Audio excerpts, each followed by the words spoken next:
Squid Game Season 2 broke the internet when the frontman entered the game as a player. In case you haven't watched the first season, yep, he was the one in the black mask. And he stepped down on his ivory tower just so he could mess with our protagonist even more. But is it just me, or did the frontman just made one of the worst decisions yet? Because you see, when Il-nam went undercover, the frontman got his back and kept him safe. But now the tables have turned, and we're supposed to believe this person, which, spoiler alert, is a corrupt officer who is aligned with the organ harvesters. And he's the one who's going to keep the head honcho safe? I mean, yeah, he did kept him safe, but he absolutely shouldn't have. Because let's be honest, if your boss suddenly decides to leave their post to play a death game, is that not the universe literally handing you a golden opportunity? Like, come on. The frontman is right there, running around trying not to get his face smashed in red light, green light. If I'm the organ harvester, I'm over here like, oh no! Frontman tripped and fell into an exploding glass panel. What a tragedy. Guess I'm in charge now. Yet instead of pulling off the easiest backstab in death game history, he's out here babysitting the guy who could have just stayed in his room sipping whiskey and watching people die. What a truly missed opportunity for a self-promotion. But seriously, what was the frontman thinking when he decided to jump into the games? Was he just bored and wanted to mess with Gi-hun personally? Or did he take Il-nam's pep talk a little too seriously? Either way, it looked like he was having way too much fun that he forgot what his real job was.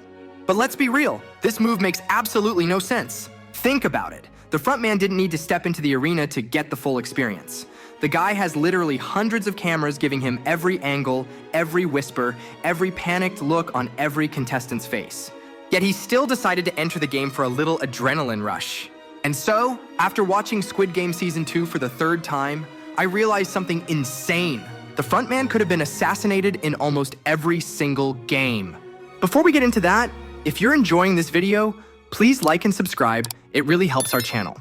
Now back to the video. Remember the six-legged pentathlon? The frontman's group went last, and I know what you're thinking. Yep, that wasn't just bad luck or a coincidence. It was totally planned. If their team lost, there wouldn't be any players left to see the guards conveniently not shooting their boss. Smart plan, huh? But here's the thing. It could have backfired, big time. Remember, the organ harvesters had guards working with them, both in the control room and on site, marking which bodies to take. So if there were no other witnesses and only the frontman's team in the room, what's stopping those guards from wiping out the entire team, including the frontman? In the next game where everyone scrambles to form teams, leaving the loners to fend for themselves. We clearly see the frontman leaving his group to find a different team because they're already full. But what we didn't see is if he actually found a team or not. There's a theory that he cheated during this game, and honestly, yeah, it checks out. He probably found an empty room where the guards recognized him and didn't shoot. But let's flip the script. What if a corrupted guard in that room played dumb? Oh, there's only one guy in here. Guess I better shoot him. Sure, it'd cause some commotion, but the guard could easily say he didn't realize it was the frontman, especially with that tiny window in the door. It's not like anyone would blame him. And let's be honest, the next leader, organ harvester, would probably protect his ass. Now this one's a sleeper hit. Literally. The guards didn't announce it, but the night brawl was 100% a game. The lights go out and everyone goes full-on battle royale. And as a player, the frontman wasn't safe. All it would have taken was someone planting an assassin among the contestants or sneaking a hitman into the room. With everything that's going on in the dark, the frontman could have easily been accidentally taken out. Even the security cameras wouldn't catch it clearly. It would be too dark to see and too messy to figure out. The guards could just say, the frontman died for a reason. Joke aside, but other than the games, there are so many more dumb ways he could have died. They could have also killed him during the rebellion.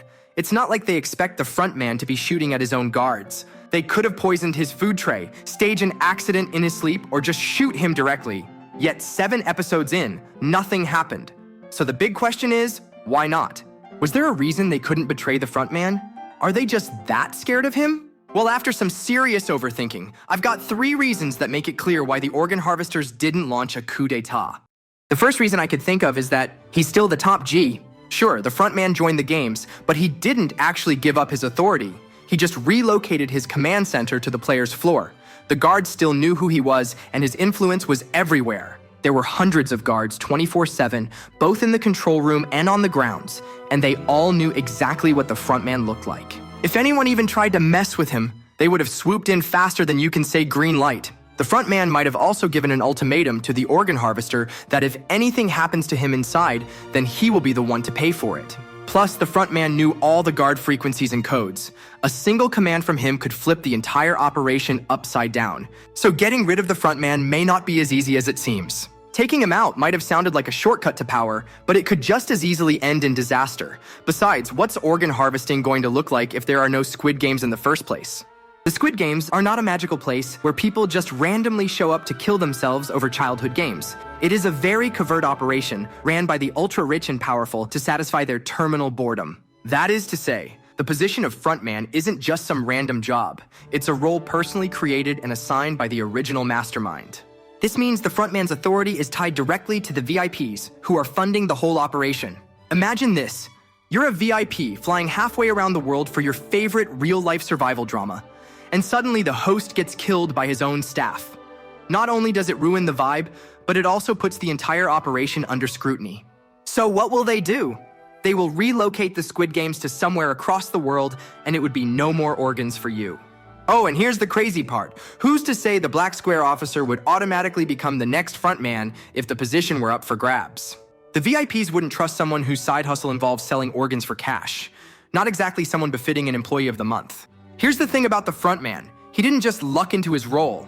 This isn't one of those climb the corporate ladder kind of things. It's not like the Squid Game recruiter who climbed the ranks from circle guard to top kill count salesman. The frontman has a different story. He's a former upright policeman that was crushed by the harsh truth of the world, and now he shares Ilnam's twisted views. This made him the perfect candidate to run this homicidal circus. The Black Square officer, on the other hand, is knee-deep in shady dealings with a resume that screams liability. And who knows, maybe the next frontman is already decided.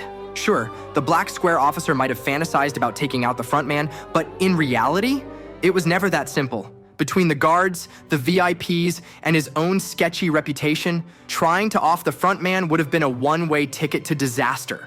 For now, this officer is stuck playing the long game, or just hope he doesn't get caught chopping up bodies on his lunch break. So in the end, the frontman wasn't just lucky, he was untouchable. The guards wouldn't risk it, the organ harvesters couldn't afford it, and the VIPs needed him too much. But hey, what do you think? Did the Black Square officer miss his chance to be the head of operations? Or was the frontman simply too powerful to take down despite being in a very vulnerable state? Drop your theories in the comments. And if you're craving for more Squid Game content, make sure to like, subscribe, and hit that notification bell. Our next video will be even better, so make sure that you don't miss that out.